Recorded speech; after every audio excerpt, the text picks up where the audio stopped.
Hey, hey, hey, what's poppin'? Welcome back to The Beauty Podcast, where we are bold, educated, ambitious, unstoppable, talented, and yielded. Where we want you all to continue to grow with God's purpose, on purpose, and for purpose. How's y'all's week going thus far, ladies?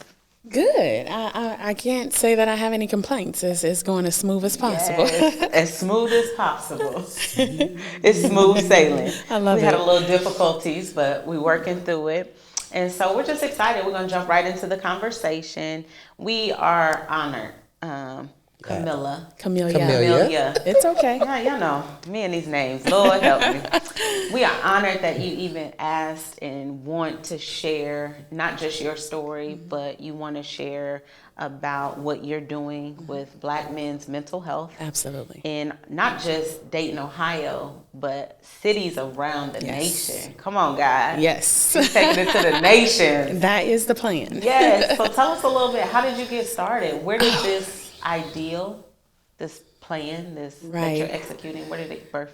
Right. So it's so funny because when you tell God your plan, He tells you His plan. Come on. So that part. It didn't start from anywhere.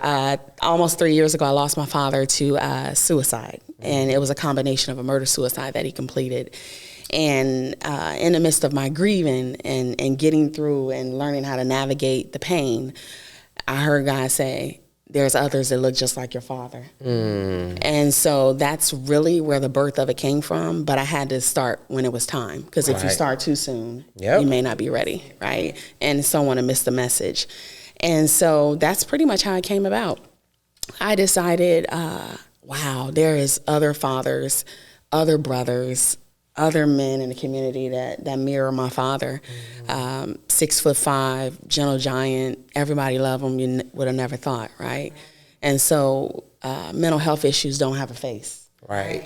And that's where it came from. In the midst of my pain, in the midst of my journey, and it's a journey, I decided it is time for us to speak out and speak to our men, our Black men especially, about mental health issues and creating that space for them to be very vulnerable. Right. I think that's one of the things that I realized. I did a little research on the topic because in the church you don't hear about mental health. You always hear that it's a spirit. It's a spirit in operation, right? Right. But we know that there is a spirit, but at the same time, for those who are not believers or those who don't go to church, how do you deal with it, and what is the approach? Right. And for our people in our community, and realizing that Black men primarily are the ones that mental health is affecting the most. Oh, for sure. Because they don't have the resources. So can you speak to that a little bit? Well, yeah, I think even with resources, we just have a culture of men where that topic is a stigma. Right. It is attached to weakness. It is attached to not being very manly. And so because of that, there's a suppression. Right. And then our young boys, because before you become a man, You're you're a boy. Right. So our boys are taught not to cry. Don't show emotions. Don't let nobody see you be in a weak state. And so that boy becomes a man, and he's still navigating life with those same oppressed ideas and notions that have been given to him from his childhood. Right. And so because of that, we don't have a lot of Black men that even want to even seek help. In seeking help, he wants to know that, will this be a topic of conversation at somebody's dinner table, right? Who wants to share how they feel and know that it will be exploited? And so I think trust is lost. Right. There's no trust. There's no strong indication of honesty that exists. And I think a lot of it is lost from church, you know, the spiritual realm of it. There is such a disbelief in the spiritual community and our culture alone. And you have more Black women in church than you do Black men, right? And so I think our Black men have so many oppressions and pressures. If you was at the conference this past weekend, our keynote speaker, Jay Barnett, spoke about that men have a lot of pressure. You know, there's a lot of things on the shoulders of Black men. Yeah. And that's one of the things that when I looked up the word mental health, that's kind of what it said. It was the emotion of suppressing the traumas of your environment or your upbringing. Yeah. And so for you to say that, it's like, wow, we really don't understand the pressure that we as women put on men to provide. Right. and then not just we as women, but society. Yes. Mothers. I was taking my son to school today and we was talking about that, money, and you're going to have a lot of pressure because you're supposed to provide. And so I didn't know. Imagine that. Right. Right. How can you like, instead of, is there a different way to even say that instead of saying you're going to have to provide? Like, could it be more so of, so you don't have to be the only one providing. You need to be with somebody that can also can contribute to the relationship. But I think it's the family dynamic is broke down in our society so bad too, where, you don't have fathers in the home. So the young boys already have the pressure at a young age, and then going into being an adult, it's like that pressure is never relieved, so they just busting. There it is. And it's interesting you said that. I think when I related back to my father, I don't know a lot about his childhood, right? I only know what he told. Right. But I think that men navigate the world, and then there's an explosion that takes place. Yep. Because in 72 hours, I watched what I stated at the conference. On Wednesday, my dad play on the phone a lot, so he play on the phone. He'll act like he's Chinese or something, and I'm like, Daddy, your whole name is on the caller ID, right? That was on Wednesday, and then on Thursday he had, he was going through some things. So in 72 hours, I watched my father go from being my father to a man I didn't know in 72 hours, and I'm like, there's no way at 62 that minor situation could make you explode like that. But I think it was a compilation of life. Right. Like they say, pressure busts pipes. There it is. So water pressure. Absolutely. You don't know how long that water pressure is building up before that pipe busts. Agreed. So wow. Yeah. So in 72 hours, you saw that complete change. Yeah, literally. And I had a gentleman, we did an interview last week, and I never had this question asked to me before, but he said, "Are you ashamed?" I said, "Of what? That's his sin." Right? But I'm now challenged to be proactive in advocating for mental health because it is a serious issue. Right. It's not that you wake up and you choose, hey, I want to take my life or I want to take someone else's life. There is a compilation of things that have taken place over a long time period, depending on how old you are. Right. And nobody's giving you the tools. Right. Some people don't know.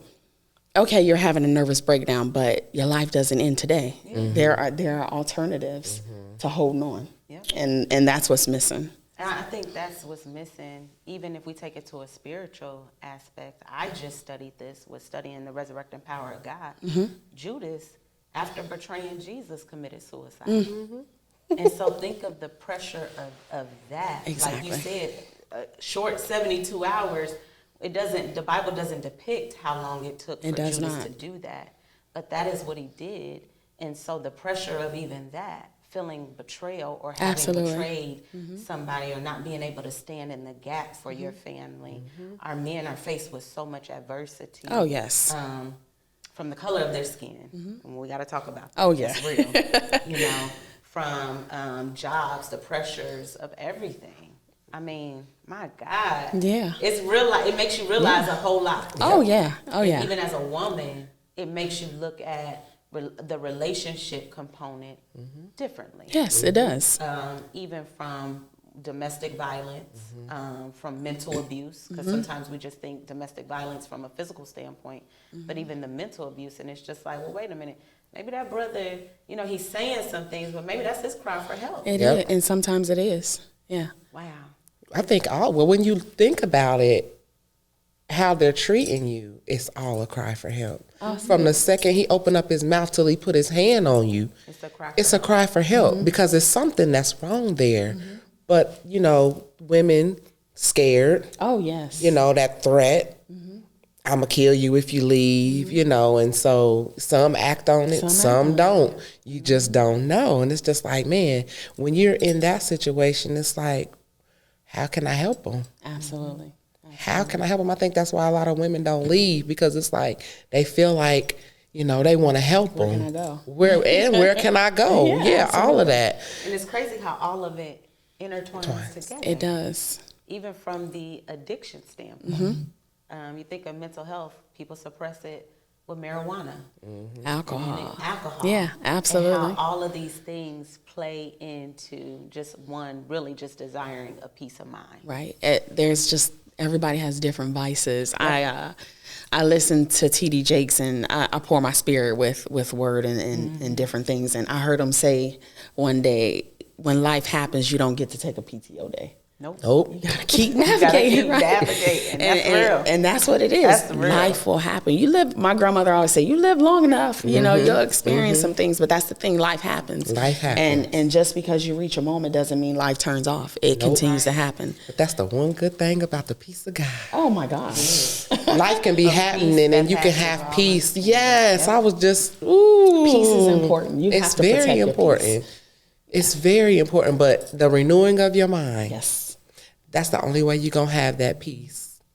And that comes from knowing God. Absolutely. If you don't know God, baby, Absolutely. listen, life will overpower you. Them thoughts that the enemy put in there will overpower you. Your past will overpower you. It will. You know, and that's just not for men, that's women too. But at this conference, let's just say for Dayton, Okay.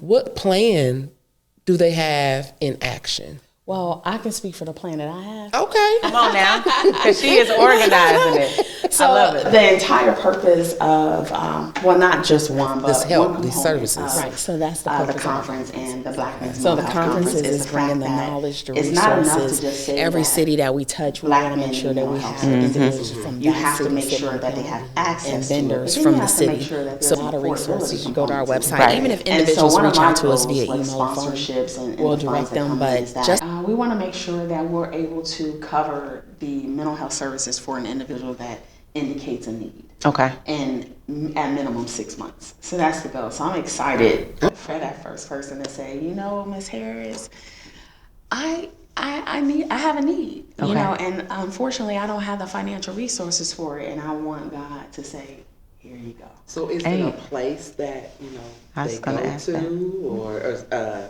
how would they even get this help, these services? Right, so that's the purpose of our conferences. Okay. So the conferences is bringing the knowledge, the resources.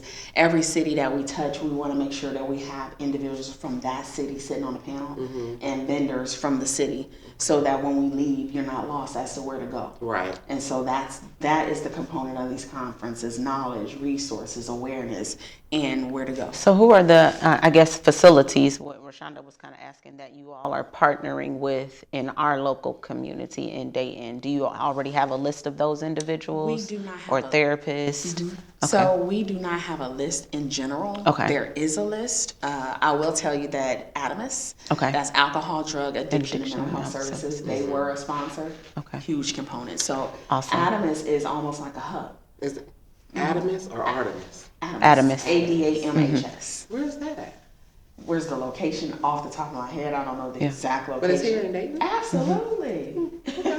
Yeah, but that's good. You see how you said that's here in Dayton? That is a lot of people's question. Yep. They said that's here in Dayton. Dayton has a lot of resources.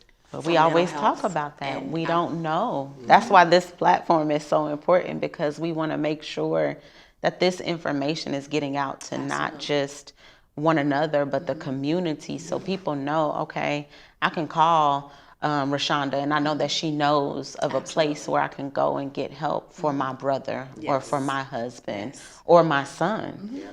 So that's awesome. And so on our website, when we're sponsored, I mean, there's a lot of resources. You go to our website. Even if individuals reach out to us via email or phone, we'll direct them. But just at the conference alone, we had 10 panelists. 10 panelists, We yeah. had a licensed psychologist. A lot of individuals had the opportunity to reach out to him because, you know, we're in a virtual world now. Right. So you don't have to be in the same city. Right. Which is a good thing, right? Because if I'm able to recognize and you look like me, Yeah. and I say, you know what, I would love to speak to you about what I'm experiencing, we can now do a telehealth. We can now do virtual. Yes. I just found that out because I was having a moment one day. It's okay.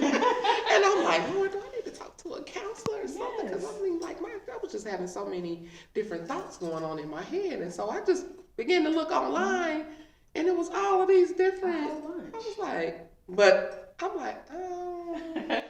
But let's talk about that for a Yes. moment. The fact of we got to change that narrative of people not feeling like we can't reach out to a therapist or a counselor.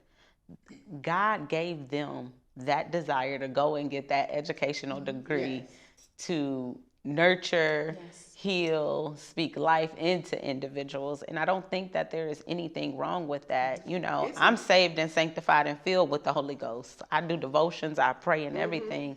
But I have had coaches who have coached me through areas in my life that I've needed. Right. And there was nothing wrong with that. And honestly, it was probably the best decision that I made. Yeah. And I wish I would have made it later in life because there is a generation, our parents, where even having a conversation with my father, I don't think he minds me sharing, but he was like, Ashley, mental health wasn't something that was said in our day. Yeah. But I told him, I said, Dad, you know, you had PTSD by being a veteran. Mm-hmm. You were fed drugs. You came back and was a functioning crackhead. Right. That is his story, walking in the fear of the Lord. But it was his fear and faith in God that propelled him. So I want even the listeners and people to understand that the fear of reaching out to somebody is that step of faith, of saying, God, I don't know how you're going to intervene, but I just need somebody to intervene. Yeah, no, right. It was just different for me. And I think that would be different for a lot of other people too, to be online and just start getting all of these emails and then it's somebody that you don't know, right? You know, and they're not in the same area, not in the same space as you. So that part of it was a little intimidating for me. Yeah. And I'm like, oh no, I'm not doing that. Yeah. So that's a component of it also the of fear. not know. Yeah, because you don't. The fear. You're online. Yeah. I don't know this person, and you're not even in the same city as me. Right. And I'm about to tell you my life. So it's healthy to communicate. Right? It's so healthy. Yes. I think one of the biggest things that is existing in this world, this country as a whole, is that we are losing the art of communicating. Mm-hmm. Yeah. And so we'll go to our devices for things, but it's interesting you say that you'll go and look and see about a mental health counselor, and there's that fear, right? Oh, we go to social media all day long and we share things, and our pages are private. However, or as I told my brother one time, I'll go back to COVID. Mm-hmm. Everybody have their different opinions about the vaccine. Mm-hmm. So people are like, I don't want to take the vaccine. I don't know what to do. But if you were to get in a car accident and you had to go in the hospital and things had to be amputated, but they needed to do certain things to save your limbs, you will be open for every single drug that they're willing to give you to save. Absolutely, 100%. So we got to pick and choose what part of our life we want to be saved. The mind controls everything. Right. Mm-hmm. Where there is no mental balance, things are off. Yep. Right. I remember hearing a saying growing up, a mind is a terrible thing to waste. I was like, why do they always say that? What does that mean? Until you experience something. Yeah. And you realize if I didn't have, I know for me, if I didn't have the grace and the covering of God, there's times where I don't know where I would be. Right? Yes. Losing my father was the most tragic thing that's ever happened in my life because I was daddy's girl. Yeah. I was close to him. He completed his role of being a father for me. Right. That was the only role he had. And he completed it for me. And so losing him the way I lost him, it took a lot. And it's only by the grace of God. Amen. And that's just being honest. Yeah. No, that's real. I talked to one of my guy friends, and he battled. I was telling him about Jay Burnett and him being a two-time suicide survivor. And he was telling me he's writing a book about mental health, and he was sharing his story. And I was like, "What stopped you?" And he was like, "Ashley, my kids."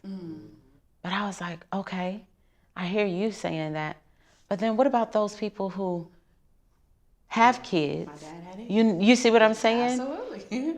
Where do we get to that point for our people, our men, to be like, hey, like you said, in that 72 hours, my heart goes out to you, for one.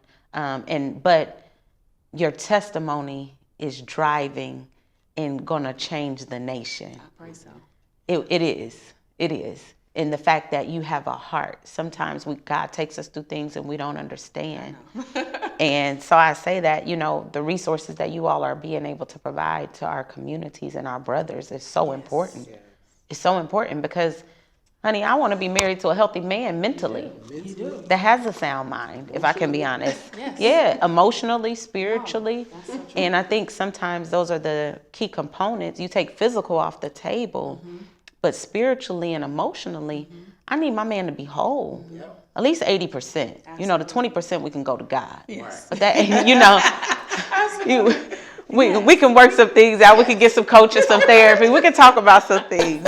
But we have, and I think it goes back to what you were saying, churches. We don't have men in churches because churches are no longer a safe place for people. Yes. Yep. We're judging. Well, this is where you're supposed to come and be able to bear it all. That's right. And be like, look, I'm dealing with depression or anxiety, or there is a something in my mind, a spirit Right. that is taunting me and telling me to do things, and I don't understand how to deal with That's it. right. Yes. No, that's true. That's Yes. real. That's It's real. That's life. You know, when people go out and commit these massacres, I feel there's an imbalance somewhere. It is. That you don't just arrive at that. You know, there is something you are going through. There's a battlefield of the mind that is taking place that is driving you to think the unthinkable. You know, and so the best way I like to say it about the conference is that, you know, when your phone is acting up and you can't get it fixed, and you call your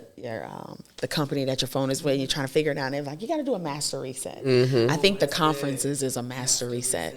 It is time. We have to, at some point, you have to say, you know what, this is it. Right. We're going to take a stand. I'm not saying I can save everybody, but God said if you save just one. Come on, because he'll lead a 99 and go after the one. That's right. Now, That's now right. one That is part. going to go after another. Come on, There it that's is. all I'm Keep saying. going and Yeah. it keeps going. Yeah. I'm excited. Me too. I'm I so love that. excited because it's like you see God moving, and it's like it's been so long, and now you just boom. It's just like it's happening. Yes. It's happening. It's happening, and it's just like, oh my goodness, and to be a part of that. Yes. To let God use you, Yes. and you be a part of that thing, Yes. and it's like, Lord, I just thank you. It's going to be big. Yes, I pray God is gonna so. blow your mind. I pray so. You know, even with the conference that happened last Saturday here in Dayton, I was full of joy. Let's think- talk about that. Like, dive into that. Like, take us in a little bit. Right. So, Because this is a recap. Yep. So we want to talk to us about from the entrance, the music. Did y'all play music? Talk to yeah, us a so little we bit had light jazz playing. Yes. It's always about it. ideal. And there's a therapeutic in music too. Music Therapy. is unity. Yeah. That's what drives every culture together. Yeah. Music. So yeah, we started with light jazz. We started at about 9 o'clock, between 9 and 10. Everyone had the opportunity. There was some very light hors d'oeuvres, little breakfast items.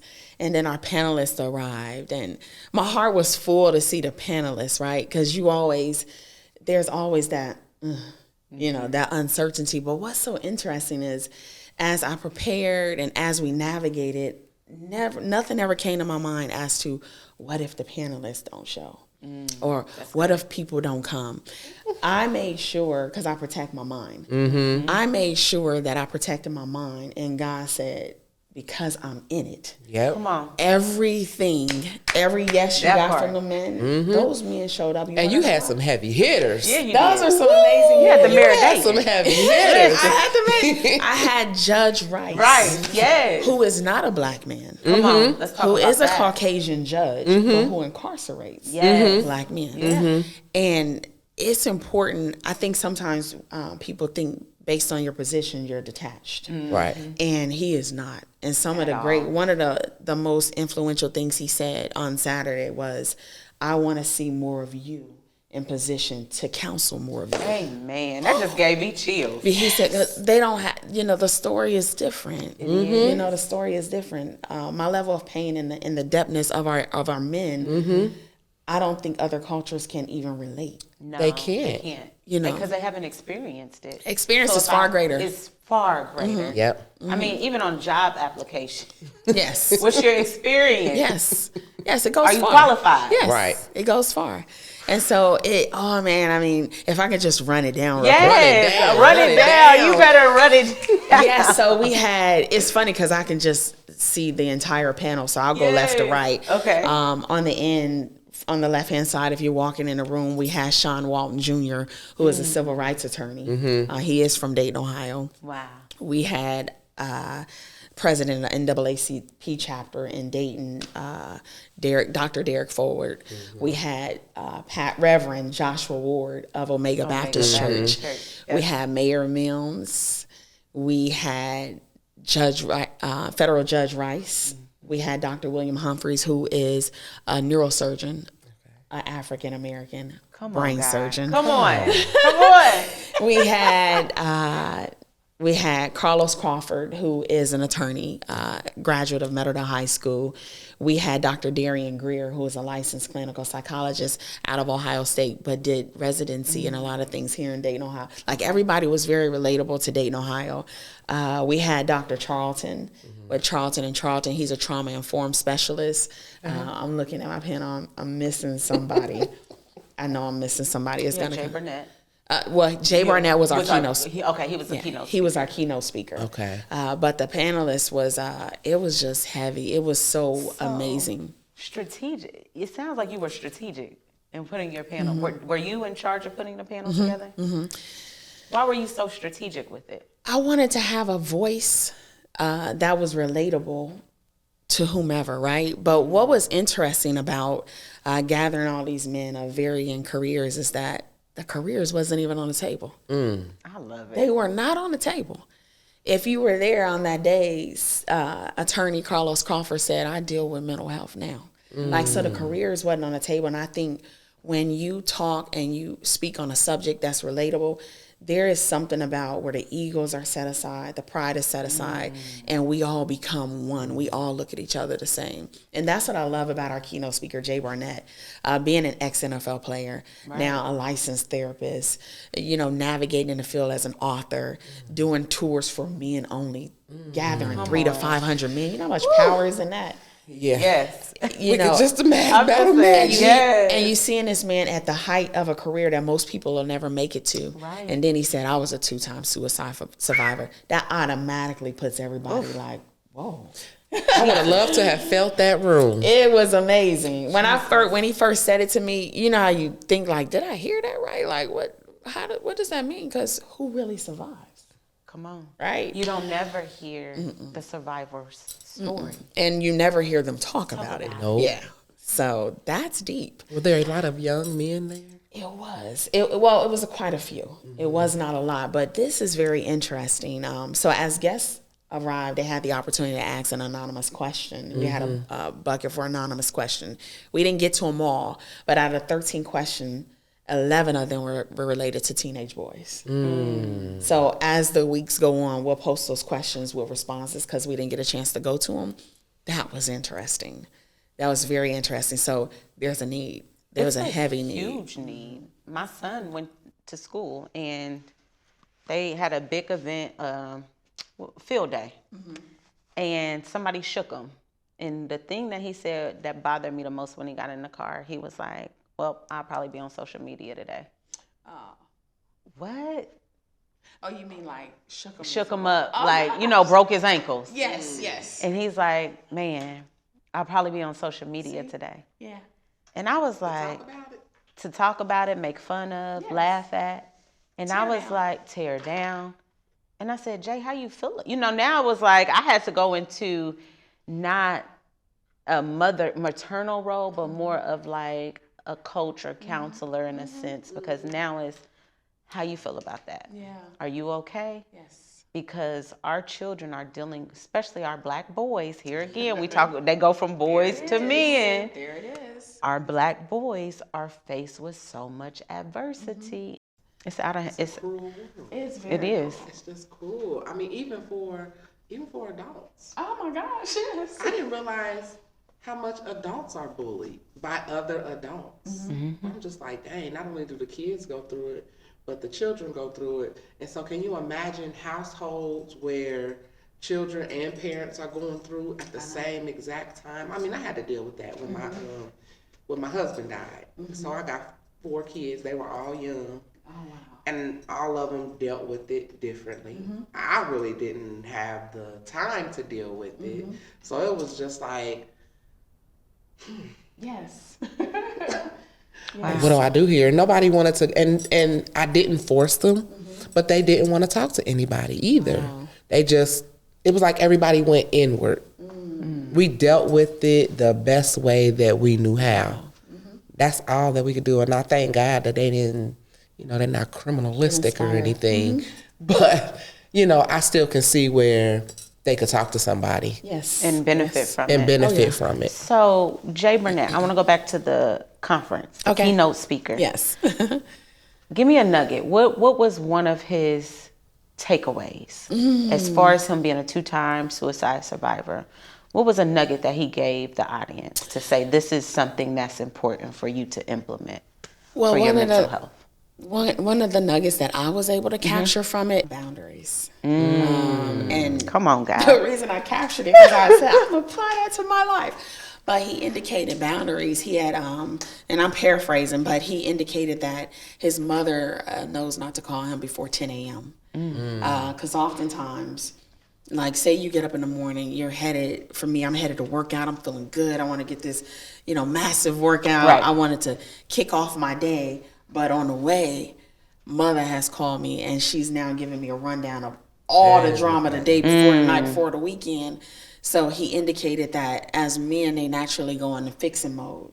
So instead of him being ready for his day, he's now figuring out how can I fix. And so he gives himself till 10 a.m. And so he created those boundaries. And I think it's important. For everybody. I think that. I'm taking that nugget, Mr. Burnett.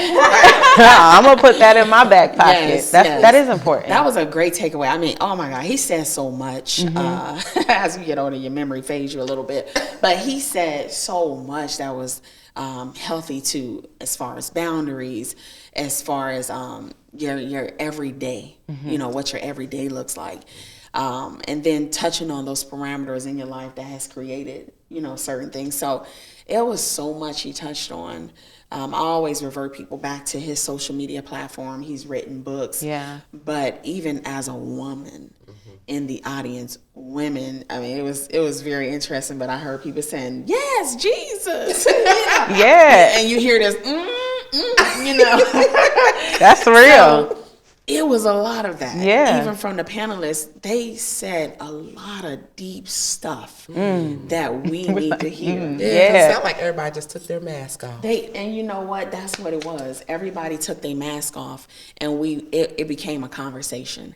And so as I created this platform, I wanted us to get back to being around each other. Yes. I wanted to create, because individuals like, oh, you can make this virtual. Well, that's the problem now.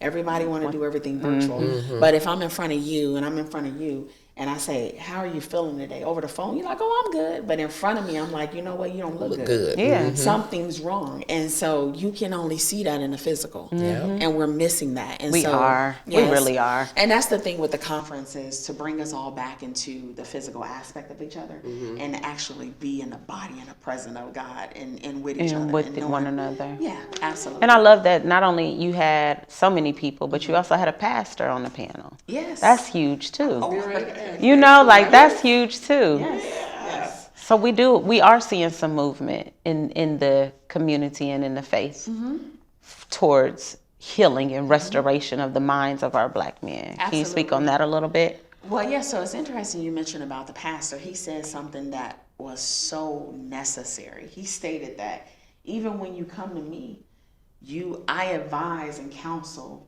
my members to go seek counsel outside with a license, someone that is skilled to hear your concerns and navigate you through your pains and whatever it is you may be experiencing.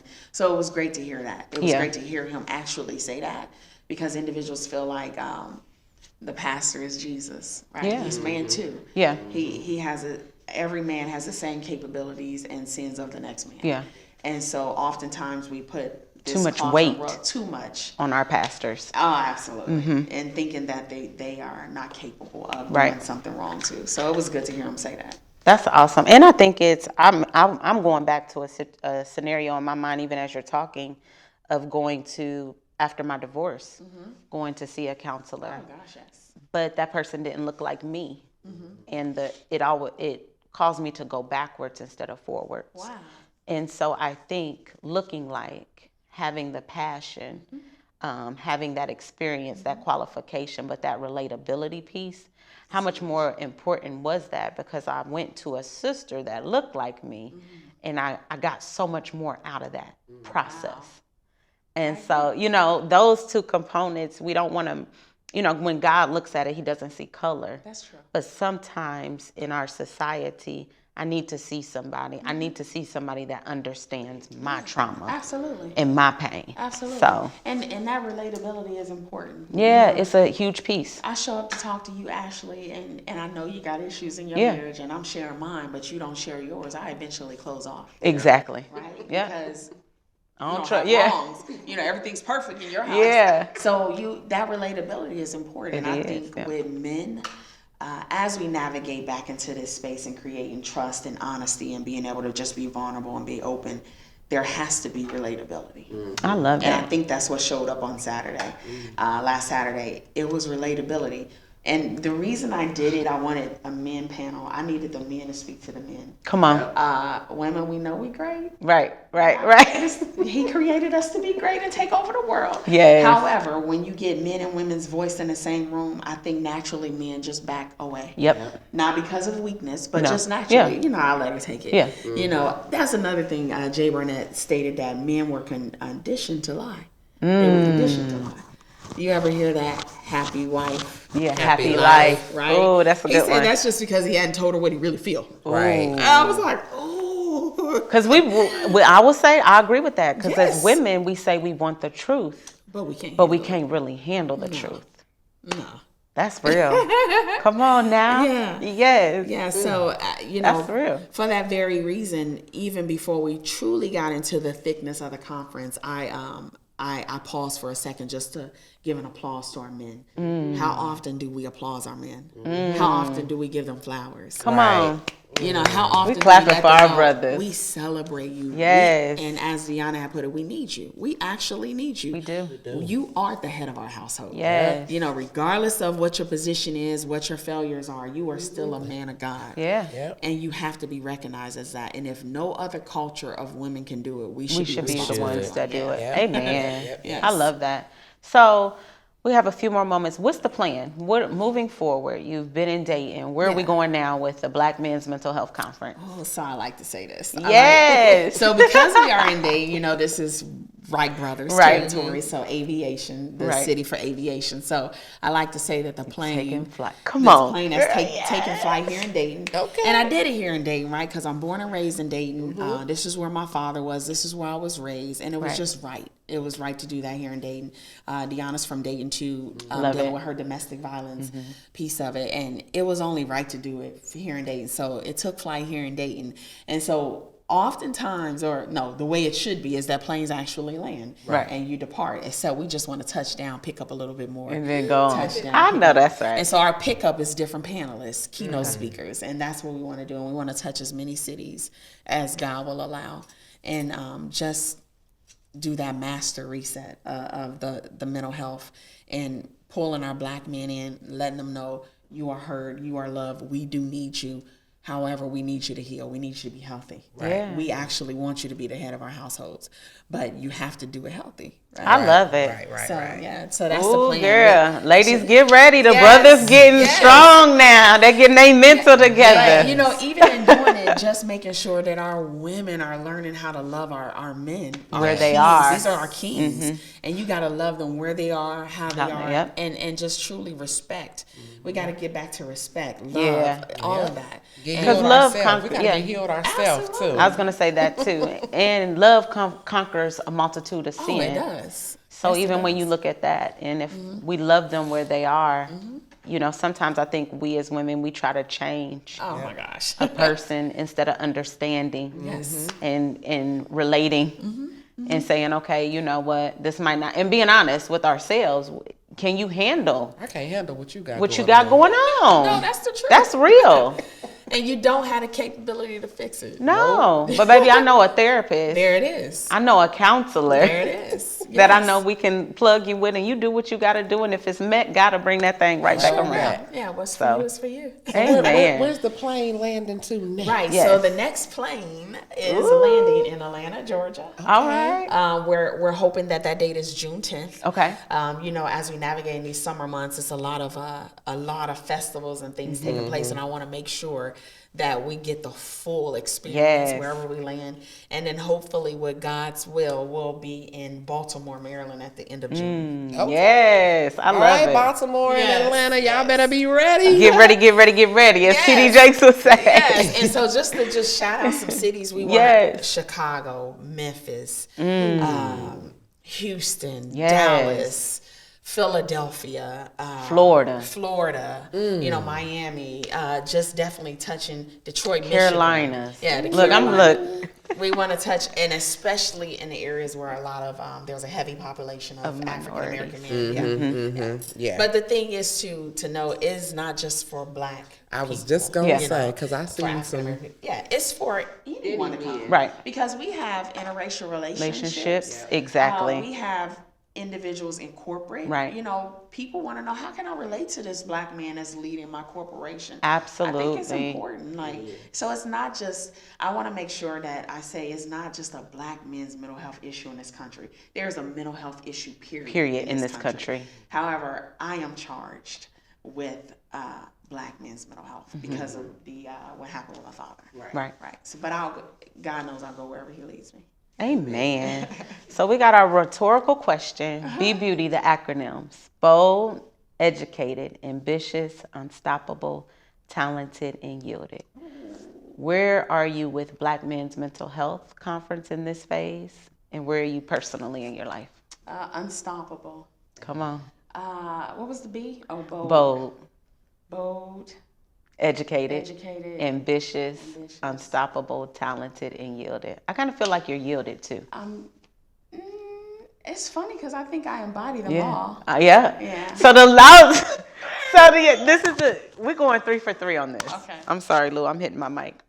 You are the third guest that has embodied all of them. I mean, You being beauty. Come on, beauty. I'll take that. I love it. Because for you to do what you're doing for men, it takes a boldness. Oh, yes. To tap a brother on his shoulder and say, hey, let's talk about this. Yeah. Or I need you to share your story. Yes. Education is important. You supplying them with the educational component, ambition, unstoppable. Because look, you picking up from Dayton, moving.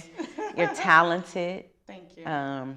And you're yielded. You're open to receive whatever God has and whatever He wants to do and wherever He wants to take you. So, girl, come on, beauty. Yes, I take it. Glowing and growing. Hey, we're going to give our sister her crown now. Thank you. And we thank you for coming on and recapping. And we look forward to going in even deeper with the panelists on the 27th with you. We will have Mayor Jeffrey J. Mims Jr. I practiced that 1,000 times. And we are excited to have him on and just kind of shed some light what he saw from being a panelist and how mental health is, if it is, and we pretty much know how it is affecting our Dayton community.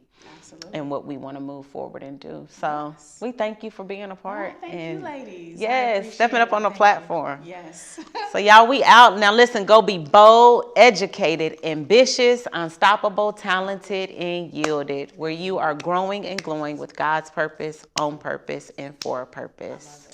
And we are out. Thank you. Oh, we're not. Go ahead. How do we reach you? Oh, yes, our tags. Right. So We still going. Okay, good. So This real life. my name is Camilla Harris. Not Camilla Harris. Let's get that right. Not the vice president. It's okay to assume, but it is Camilla Harris. You can reach us. You can visit our website for sure, where you can see the next dates and things like that at www.bmmhc.com. That's Black Men's Mental Health Conferences. Those are the initials.com. Yes. Then when you go to the website, our telephone number is there too. Our Instagram handle is at BMMHC1. Yep. So that's how you can reach us. Yep. Rashonda, how can they reach you, girlfriend? You can reach me on Instagram. I'm Miss Divine34, and on Facebook, I'm Rashonda Young. And I am Lady A. McGuire on Instagram, and on Facebook, I'm Ashley McGuire. So y'all go be bold, educated, ambitious, unstoppable, talented, and yielded, and get your mental and spiritual health under control. Yes, that's right. Glory. Amen. I love it. You're beautiful, so beautiful. God, thank God for sending your